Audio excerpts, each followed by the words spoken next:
enter a show in progress. Before I begin, I often bring up small items about environmental matters that should be pointed out in the current times that come to our attention, or matters about animals and their suffering, especially in the laboratory. And today I'd just like to point out something about the use of nitrogen on growing plants.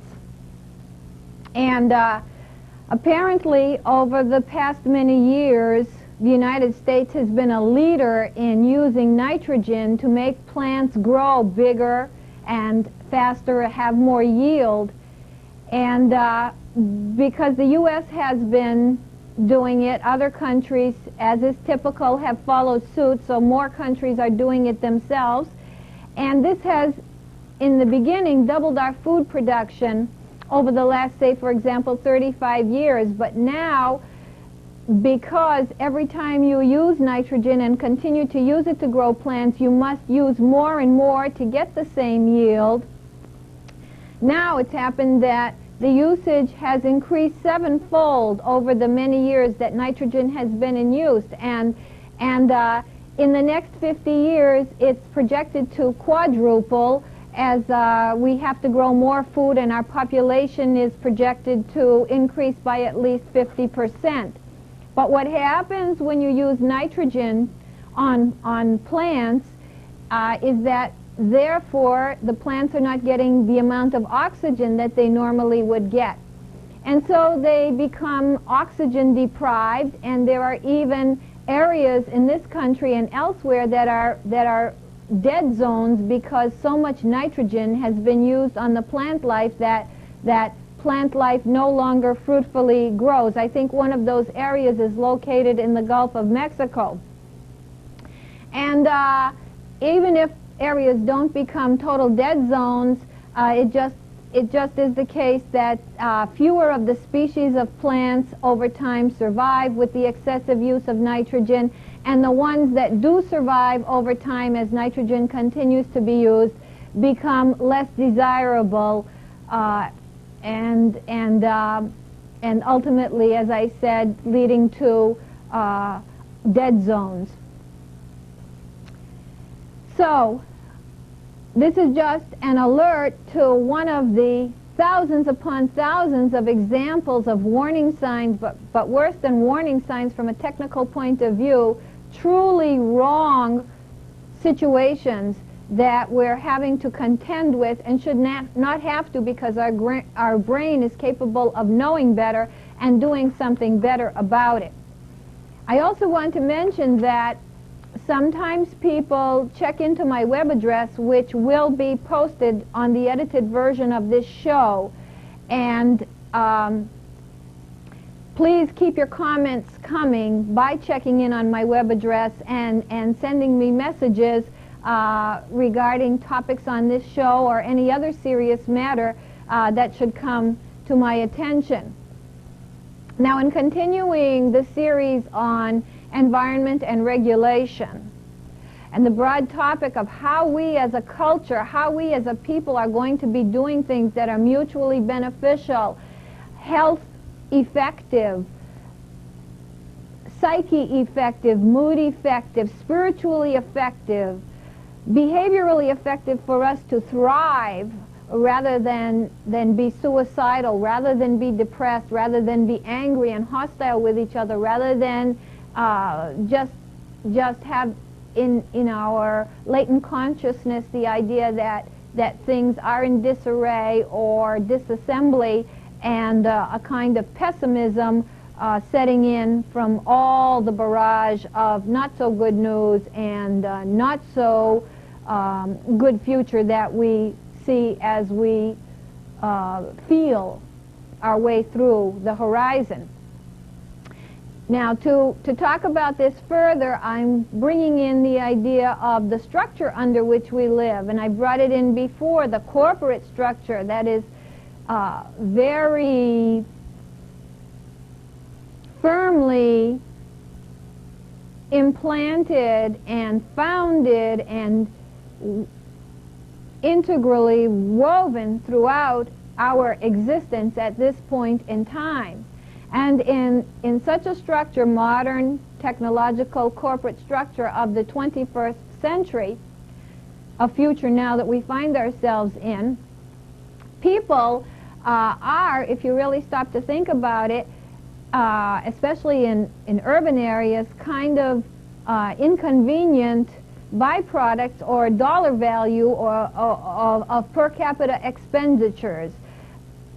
Even if you think about it not only in urban areas but also in sense of commerciality and media presentation and use of human and animal organisms.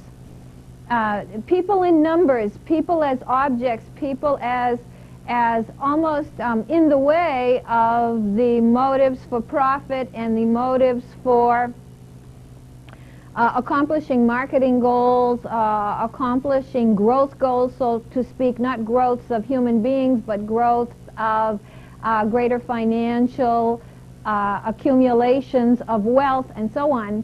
People as per capita expending, consuming creatures, not even creatures, but resources or consumers or populations or demographics. That's the kind of framework within which we operate, not of necessity, not by nature, but in practical terms because of the, not civilization it can't be called, but not culture can it be called, but the techno-societal interwoven fabric that we coexist under. And you notice I'm not even using the word live, but rather the word exist. In this kind of techno world, we also use animals as research tools, and we even use people as research tools. The examples abound, including a lot of experiments done by technically getting consent from, for example, prisoners and other kinds of captive populations, but even non-captive populations, such as the boy recently who went to his death after receiving gene therapy as an experimental trial. In fact, he apparently didn't even need it, but volunteered to be a subject and died because of it. And then I'm thinking of that first heart transplant patient whom I saw recently listed in a compendium of medical quote-unquote advances and the people responsible for them, where the person who did receive, I think, the heart transplant and lived for, I think, about 122 days or 112 days, if I'm not mistaken, as a research subject and a subject for science and a subject for corporate technological society. So corporations are a way of life, and the de facto matter of it is that corporations are the right way. The implicit fact is that corporations are the right way. That's how we're living. The corporate idea, the corporate message, so to speak, is the flavor of the time, is the propaganda on the airwaves or in people's minds. The motives, however they are presented, are incorporated, no pun intended, into people's thinking and ideas. I won't even call them ideologies. And anything else that is not part and parcel of this capitalist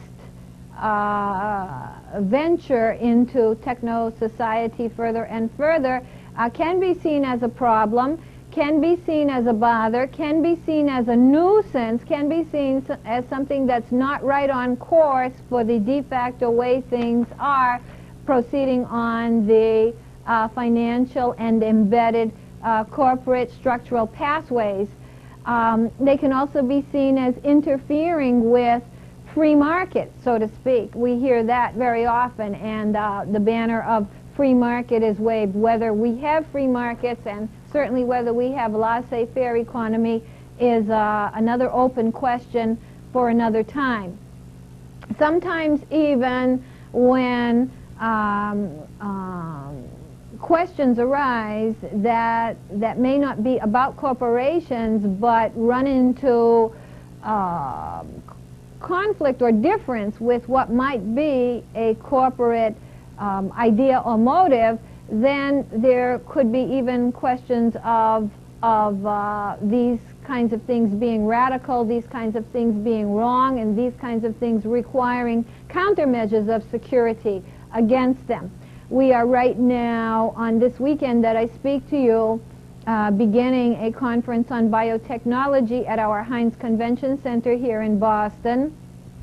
And I don't know what will be the outcome of that convention, but people are expected to come and protest, and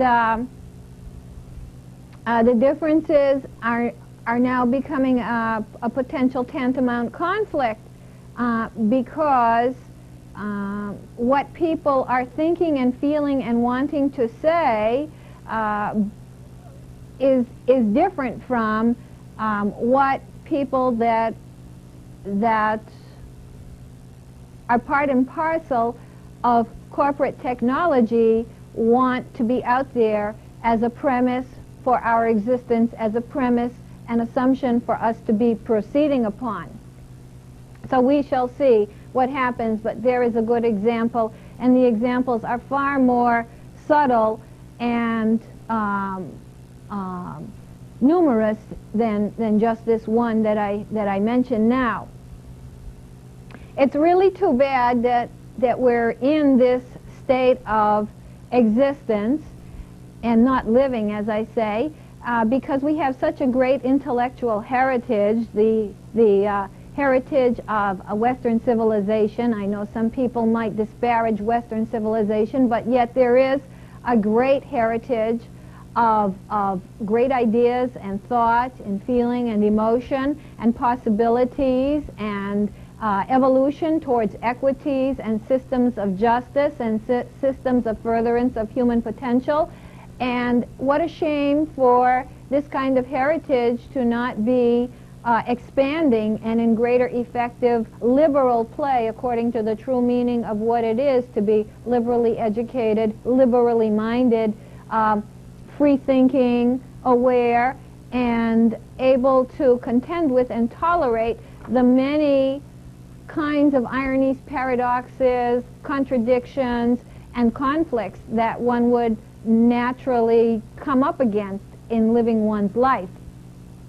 We even have corporate funding of schools now, as the whole public school question is a hot topic of interest, and corporations coming in to fund these certain charter schools and private schools have even at times stated a goal of needing good workers and good end result workers for their technological and other endeavors, and funding and providing the foundations for these schools will certainly further the techno and corporate agenda more than to date, and is a great route to even continue kind of the unilateral, single-minded promotion and propulsion of advancement into the kind of future that we are living now.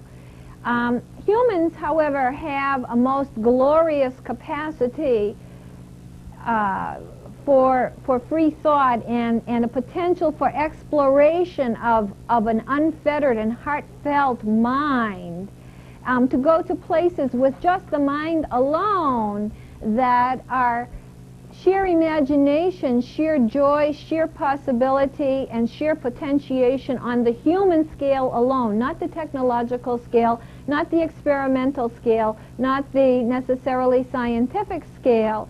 And what a waste that a lot of our psyche and the deep richness and recesses of levels and layers and infinities of human consciousness are not spreading their wings or elbowing their ways into even greater freedoms and possibilities of what the mind can be and how we can ultimately even be totally mind. So that now all we have is one camp of ideas, another camp of ideas, very strictly delineated, marketed on either side or the many sides of the different camps of ideas. And the ideas are rather shallow, and all they are is counterposing impulses or beliefs neatly packaged to do battle with each other, to try to move positions one against the other or somewhere towards the middle.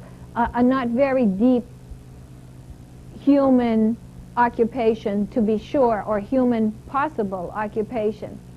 We also have, in this kind of techno, scientifically belated, if you will, late stage science. We are kind of going into now in the new millennium, late stage of the whole industrial revolution and scientific evolution, scientific perpetration, which started out, honestly enough, as a true effort to grapple with rational thought and to grapple with higher order truth, if you will, or any kind of true truth. But now we are at used and abused, a disseminated and consensified, to coin a word, consensified kind of occupation known as science, and almost moving into a late stage part of a whole movement that started out as a search for rational human conduct and rational human thought. And we have at this stage all kinds of surveys with the use of statistics, statistics being a very noble, interesting, and lifting kind of science, but again, a very misunderstood and misapplied one. Not just misapplied easily, but misapplied because practitioners or users of it would not necessarily be the deep thinkers and very careful users of statistics that would not dare to break any of its rules or laws in the application and use of it, and so would often perhaps not even understand how laws of it do really apply and how they are being broken. So it's not even so much of misusing statistics as never knowing how to properly and strictly use statistics to begin with. And there are all kinds of surveys which demarcate and delineate people and delineate them according to variables, if you want to call it that, such as spending habits and lifestyles and the frequency with which people might make a trade, for example. All kinds of objectified and objectification concepts or percepts of the human organism, this inconvenient byproduct in the way of per capita expenditures that one wants to study, certainly as the outer dimensional person, if a person at all, to be sure, and certainly not to know, as we know from our history and history of a liberal thought, that is thought of awareness and expansion and tolerance and interest in any and all kinds of things, the human psyche of a person who would, for example, like to tell a joke, maybe, be easy or not easy to talk to, worry about dying, hate one's family members. That kind of person is not known. The whole objectification through this misuse of statistics has us demarcated and delineated as things in the way of ultimate consumption and marketing tools, marketing elements, necessary for the broader picture of corporate growth and financial aggrandization, constant financial aggrandization. In one show I had, which you might have seen not too long ago, called God Loves Psychology, I went in depth into the idea of how, from other points of view, that we are being categorized as, such as by our genes and by what chemistry can and cannot do for us, how really such things and what I'm talking about today miss the mark of who we are as people, and how our psychology, the deep recesses of our mind, our loves, our desires, our goals, our truest heartfelt wishes and knowledges of ourselves, in all honesty, deep inside, and the fact of having to contend with who we are and how we think and how our psyche is moment to moment, sleeping or being awake, is the most fundamental thing and is way more dear and near and true and absolute and primordial than any of these objectified indices of we humans as organisms. So we would definitely benefit from being careful of the language that we use in describing ourselves, because language would play a big role in ultimately how we see ourselves and how we dehumanize ourselves.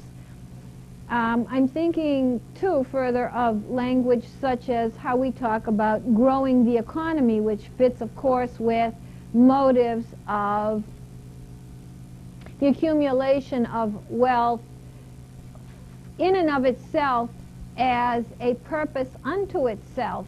We used to speak in liberal days, and liberal as an apolitical term, liberal as liberal arts education, liberal arts awareness, awareness of the arts,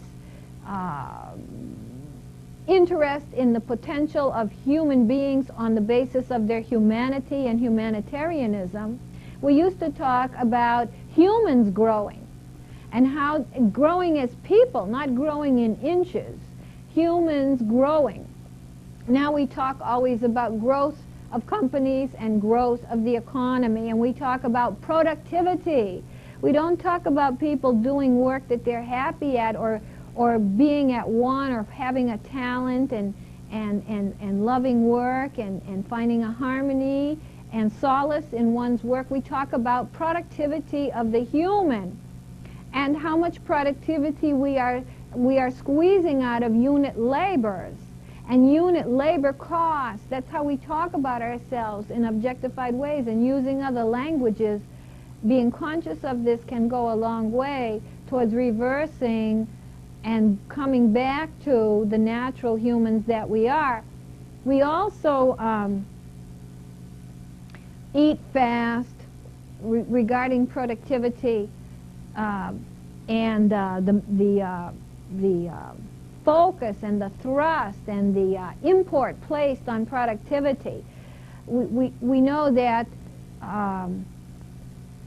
corporations and small companies that aren't corporations perhaps even are very concerned that they get more productivity. That is the ambience and atmosphere and background of how people think about things now. And so there are always measures being taken of how much is being squeezed out of the labor force or out of people working. And it's considered very good when you can have the same labor and more productivity. And of course, a lot of that is attributed to machines. But we also know with downsizing and the actual corporate culture that we live under, much more has been placed on many of our shoulders in smaller amounts of time. Certainly that has happened in professions that I'm involved in, and in professions that I see all around me. So the productivity has gone into a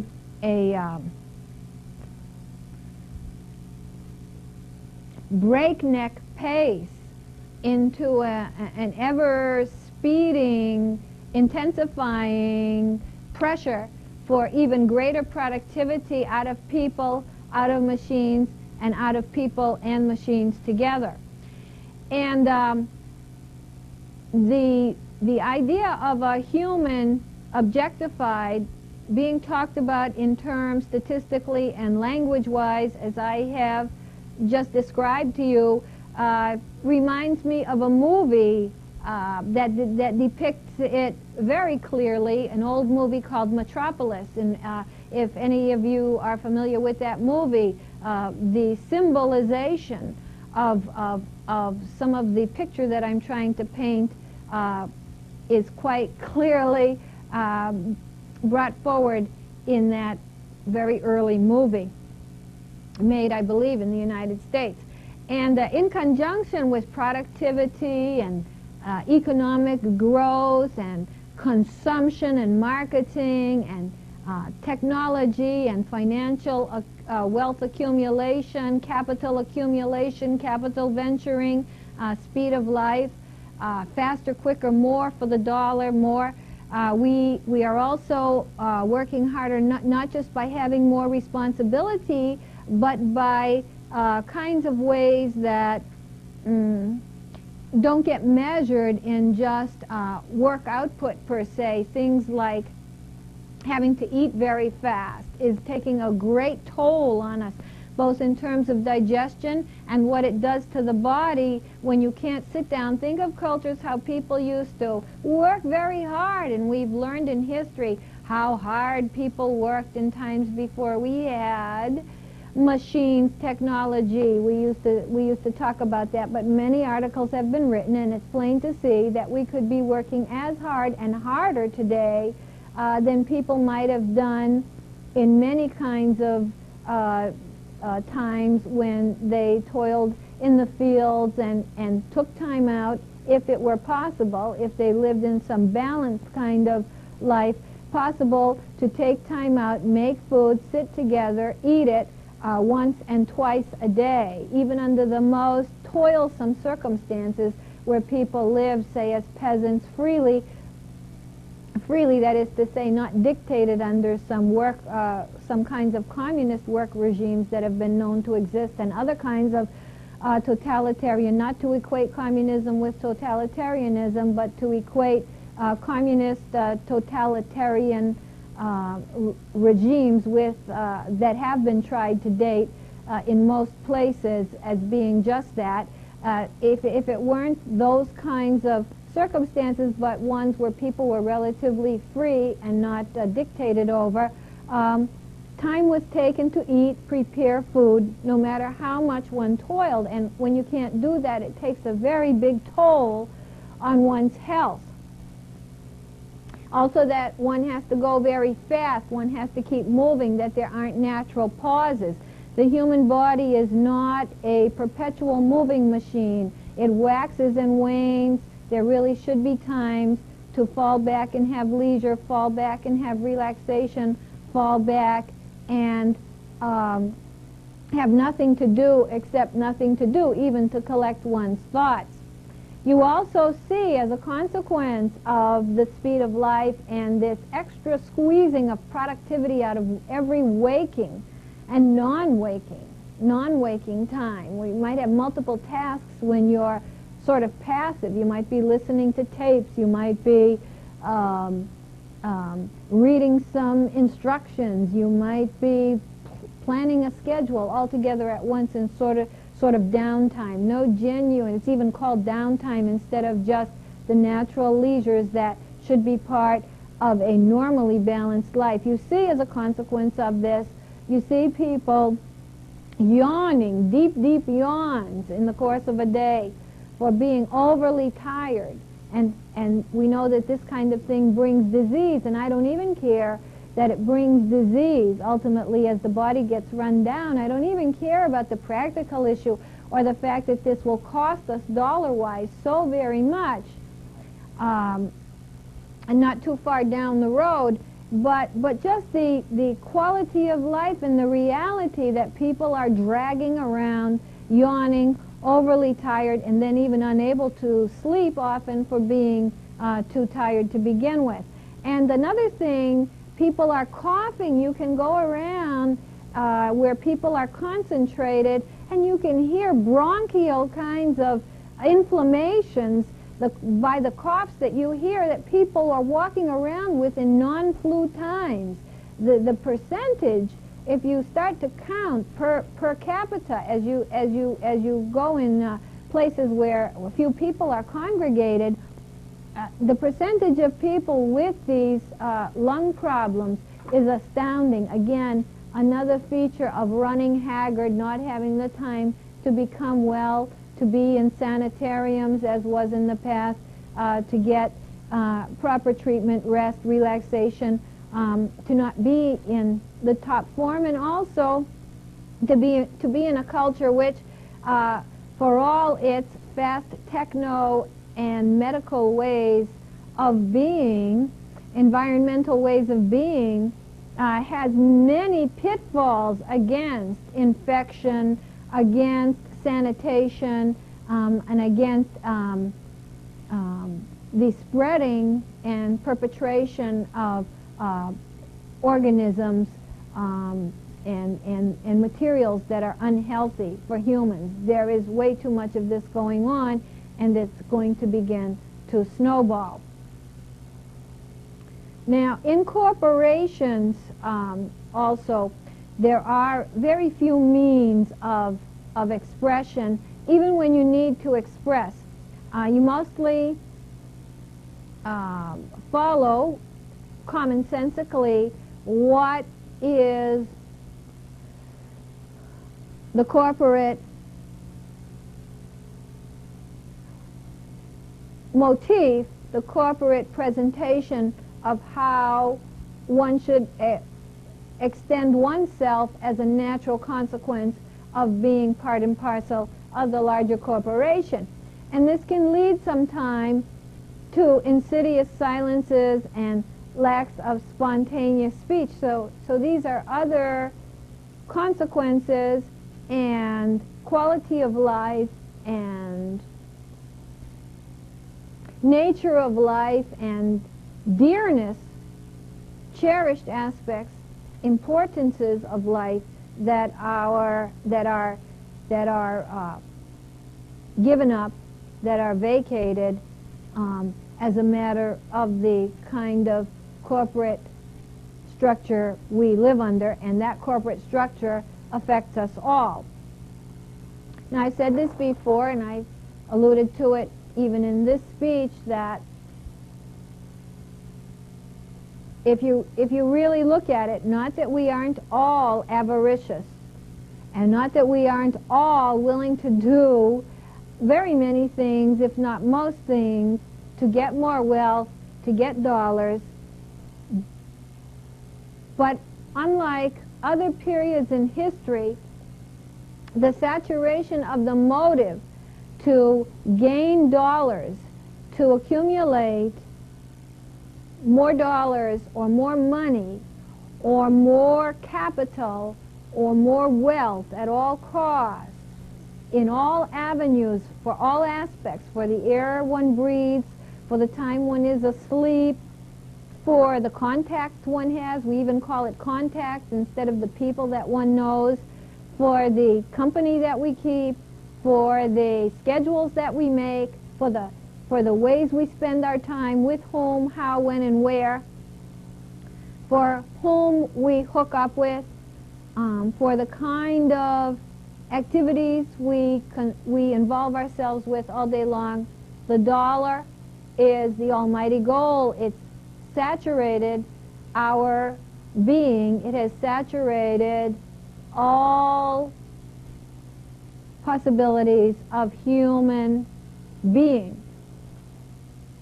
to such a thoroughgoing extent, so that now we may not even give each other a nod or look at each other or do a little favor or open a door or give some minor help, certainly not a piece of knowledge, without getting paid for it. There's just nothing that isn't only signed, sealed, and delivered, in many instances, except for exchange of money.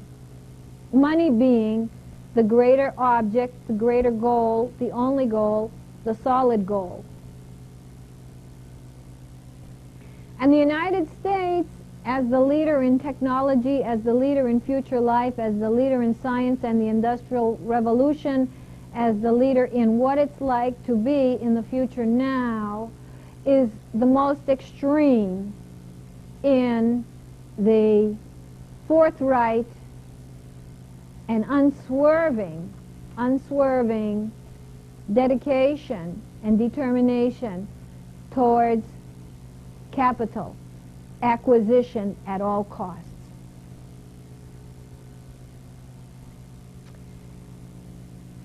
Let's look at a little practical example that is going on right now with the United States versus, for example, some other parts of the world, in this case, Europe. After the World Trade Organization debacle in Seattle recently, the organization is in disarray, and people continue to try to talk and come to terms with how they're going to go about their business in the near term. And the United States, following more the protocol of what I have just described of squeezing the most value out of all dollars used and putting a price tag on all kinds of possibilities of human reality to the exclusion of none, favors free trade and the rules and setups that would take into consideration pretty much only features that preserve capital, accumulate capital, and don't necessarily take into account much else. Now in Europe, however, at the same time, people are dragging their heels and at odds with this position because they still have values, people of the European Union still have values that animal welfare, for example, should be considered when dealing in the meat trade or any other trades that have to do with animals. That food safety should be considered, not just cost, but food safety should be considered when dealing in the agricultural trade of products and so on. So not everybody is as single-mindedly devoted and prostrating themselves to the almighty dollar, but in the United States, this is a very extreme position running throughout the fabric of the culture. Another thing Europe is more concerned about is effects on environment of different trade practices and trade results, more so than our country. But what we have as being the future and the example for people to trade off of, no pun intended, for people to experience and take lessons from, or unfortunately follow suit and fall into the same abyss as we are heading for. We are an example that shows that we would do just about anything as long as we can't be sued for it or lose our leverage some other way possible. Those would be, we'll go to the outer limit of what's possible to increase productivity, to increase efficiency on a dollar cost basis. The so-called cost-benefit analysis is what it often boils down to. We will do that as only in as much as we can circumvent being ensnared by anything that might be legally in effect or otherwise in effect that could cause us to lose some of this money or have to spend more or in some way be ensnared that it would affect our financial position. That is how, for the most part, our corporate protocol proceeds on a day-to-day basis. That is, unfortunately, the larger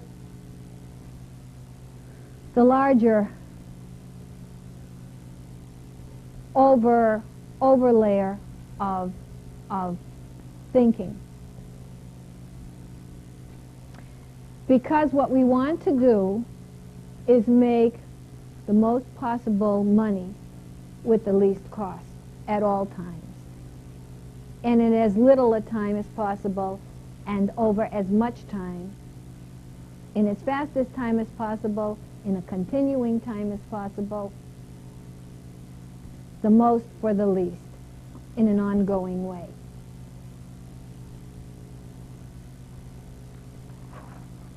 And when we measure things by cost, we measure things by cost truly, truly, truly in terms of money. Even when we talk about programs that could be good for us, that are brought forward because people are suffering or there's a need for a more rational, common sense, or qualitative way to be living on a non-financial basis, even when these kinds of things are brought out to the forum for discussion, they always end up being proposed and promulgated on the basis of how cost-effective they would be and how they would save money. Everything a matter of how much money you're going to make and how much money you're going to save and how much money, how much money, how much money.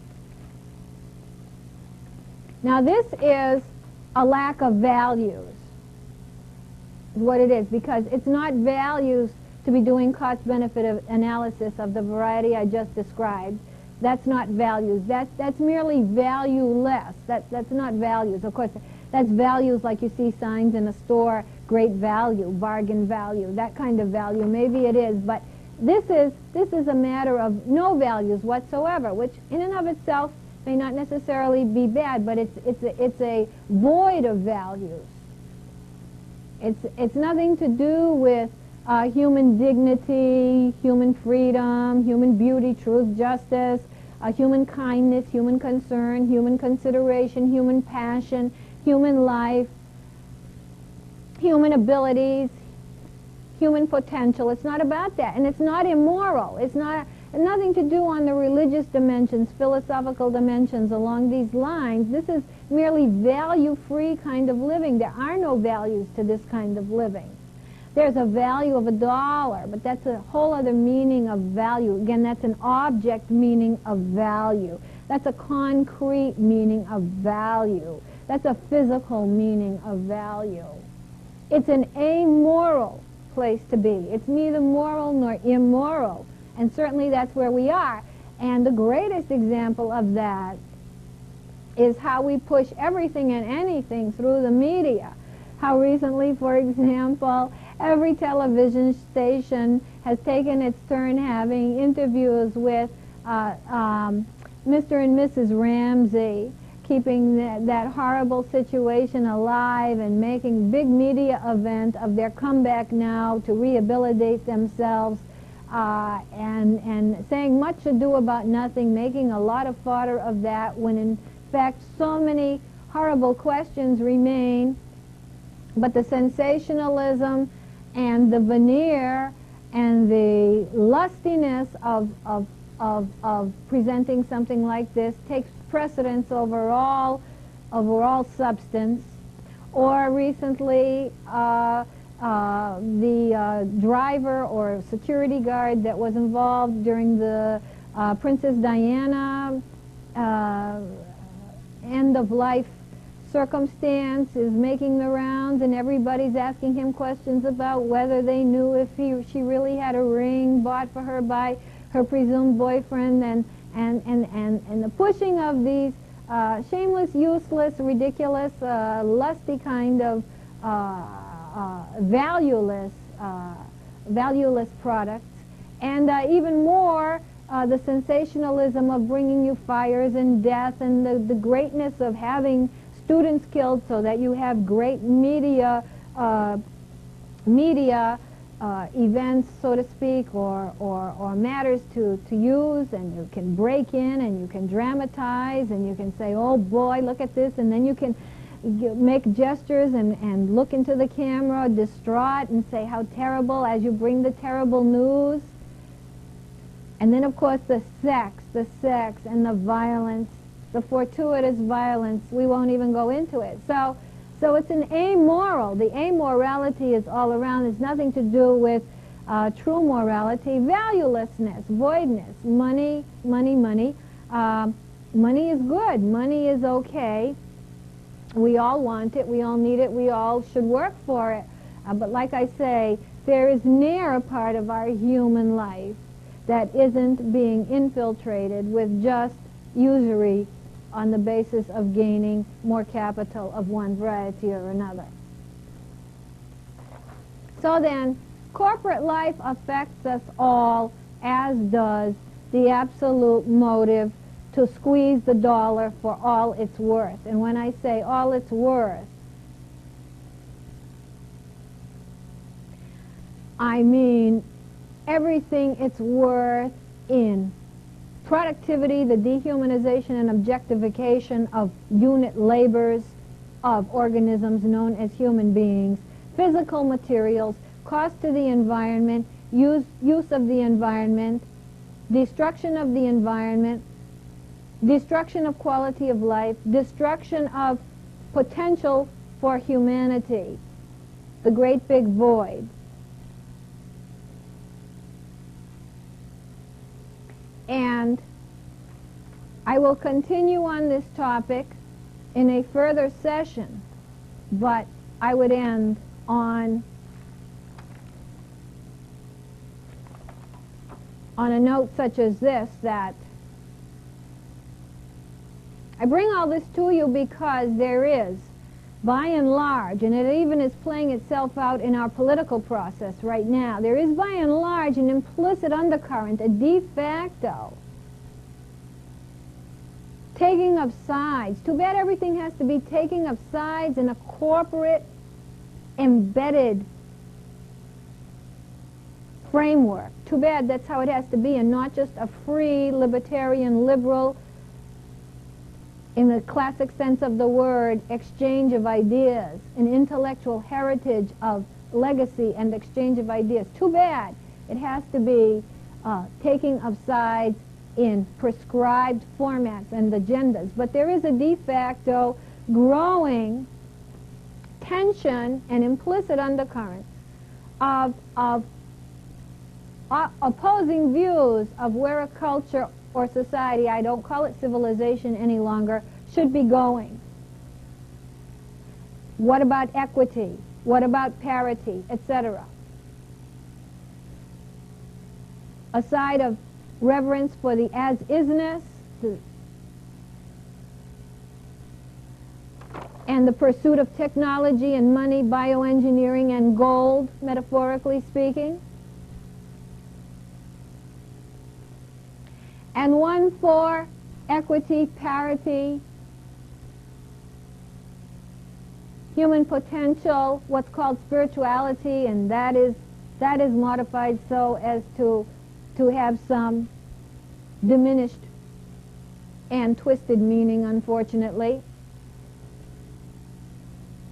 But the value that does say live and let live, and let's all be part of it, and let's have a mutually beneficial coexistence, maybe life together, maybe civilization together, in mutual exchange and give and take, not everything debate and opposition, free speech, free thought, free action, going closer to one's true nature.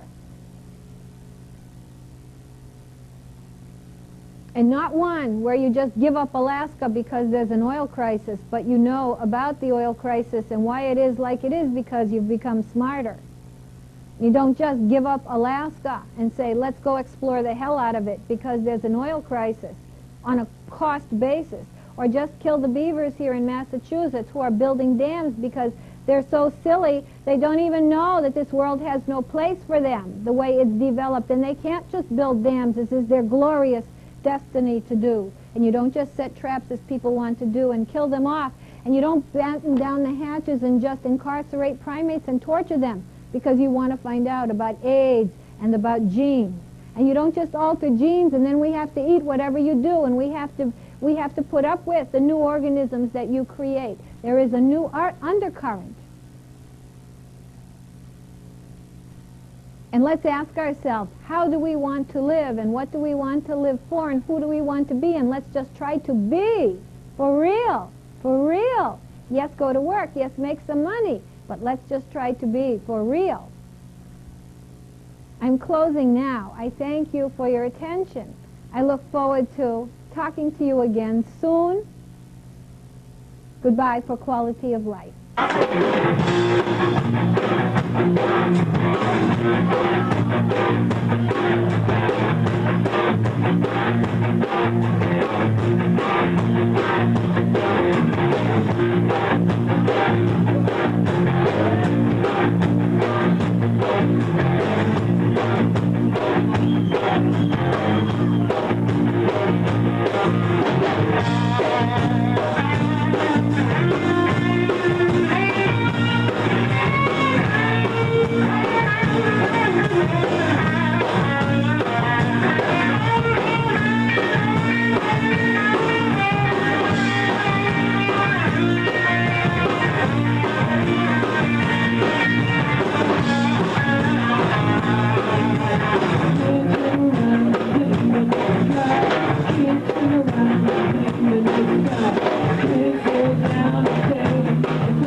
Every you are on place. Thank you, Kelly.